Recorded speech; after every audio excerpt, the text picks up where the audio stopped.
दोस्तों आज के वीडियो में हम बात करने वाले हैं एक ऐसे क्रिकेटर की जो अपनी गेंदबाजी से पूरे देश में एक हीरो से कम नहीं है। लेकिन बात आती है इनके प्राइवेट लाइफ की तो उसमें उनकी पर्सनैलिटी एक विलन से कम नहीं होती।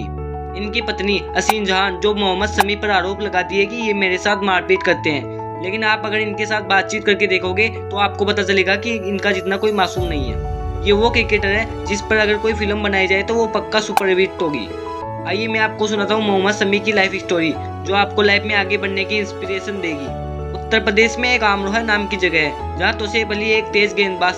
उनको लोग कहते थे कि आप टीम इंडिया के लिए खेल सकते हो, लेकिन किसान परिवार से होने के कारण पैसों का अभाव था तो वो सारी जिंदगी किसानी ही करती रही। और जब उनके बच्चा हुआ तो उन्होंने सोचा कि शायद मैं मेरे बेटे को मेरा सपना पूरा करवा सकता। तो उस बच्चे को तौसीफ अली खेत में एक मिट्टी का पिच बनाकर उस पर प्रैक्टिस करवाई। उसकी प्रैक्टिस को देखकर तौसीफ अली ने 15 साल तक तो खुद ट्रेनिंग दी। फिर 15 साल बाद जो भी बची कुची सेविंग थी उसको मिलाकर तौसीफ अली मोहम्मद शमी को उत्तर प्रदेश के मुरादाबाद जिले की एक एकेडमी में, जहां मोहम्मद शमी की लाइफ ही बदल गई, जहां एक कोच साहब मिले जिनका नाम था बदरुद्दीन साहब। तो उन्होंने जब शमी की गेंदबाजी देखी तो उन्होंने कहा कि आज से ये मेरा शिष्य है।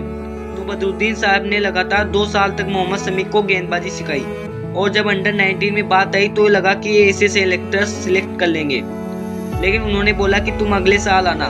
तो बदरुद्दीन साहब ने सोचा कि 1 साल का वक्त नहीं है इसके पास, तो उन्होंने तौसीफ अली को बोला कि आप इससे कोलकाता भेज दीजिए, अगर वहाँ नेशनल लेवल पर खेलेगा तो कमाल ही हो जाएगा। तो तौसीफ अली ने बोला चलो ठीक है, बच्चे के फैशन है। तो तौसीफ अली ने मोहम्मद शमी को कोलकाता भेज दिया, लेकिन वहाँ पर भी वही बात हुई जो उत्तर प्रदेश में हुई थी। सिलेक्टर ने इसे सिलेक्ट करने से मना कर दिया, लेकिन वो कहते हैं ना अगर जुनून हो तो कहीं ना कहीं से मदद मिल ही जाती है। उनकी मुलाकात हुई बंगाल क्रिकेट एसोसिएशन के सेक्रेटरी से जिनका नाम था देवव्रत दास साहब। देवव्रत दास साहब ने अपनी तरफ से सिलेक्टर्स को पैसा देकर शमी को आगे बढ़ाया और जब बंगाल के ईडन गार्डन जो एक ऐतिहासिक मैदान है उसमें सौरव गांगुली की उपस्थिति में खेला, तो सौरव गांगुली ने मोहम्मद शमी की गेंदबाजी को देखकर काफी आश्चर्यचकित हुए। तो सौरव गांगुली ने मोहम्मद शमी को नेशनल टीम तक पहुंचाया और धीरे धीरे मोहम्मद शमी को 2002 में टीम इंडिया से सिलेक्ट कर लिया गया। लेकिन शमी का जीवन इतना भी आसान नहीं था। 2005 में मोहम्मद शमी को घर वालों की अनुपस्थिति में हसीन जहां से शादी कर ली। हसीन जहां पहले तो बोलती थी कि शमी के आ जाने से मेरा जीवन ईद जैसा हो गया है, लेकिन थोड़े समय बाद वहीं हसीन जहां शमी पर आरोप लगा रही है कि ये मेरे साथ मारपीट करते हैं। हसीन जहां ने 2003 में शेख सबुद्दीन से लव मैरिज कर ली थी जो एक स्टेशनरी की दुकान चलाते थे और मोहम्मद शमी के घर पर भी बहुत लड़ाइयाँ होती थी।